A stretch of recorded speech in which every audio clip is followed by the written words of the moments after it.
Igsoon ang pingi ang templo sa Dios. Tungod kay ang muguba sa templo sa Dios, laglagon gayud kini sa Dios. Atong susihon ang pulong sa Dios kung kinsa kining tinuod nga templo sa Dios. Unang Korinto 3 versikulo 17. Busa ang muguba sa templo sa Dios, laglagon sa Dios. Kay balaan ang templo sa Dios, og kamo mao ang templo niya.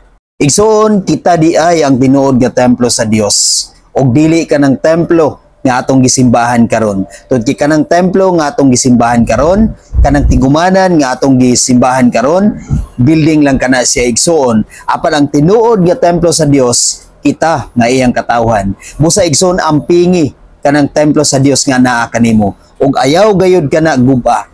Ayaw ka na gamita sa mga kalibutanong buhat dinhi sa kalibutan. Tungod kay ingon ang Ginoo, kung imo nang gubon, kung imo nang abusaran, laglagon ka gayud sa Dios. Ayaw sugot igsoon o ayaw tuguti nga malaglag ka pinaagi sa imong pagpatuyang sa imong kaugalingon kung dili paningkamot nga ang Dios mahimuot kanimo.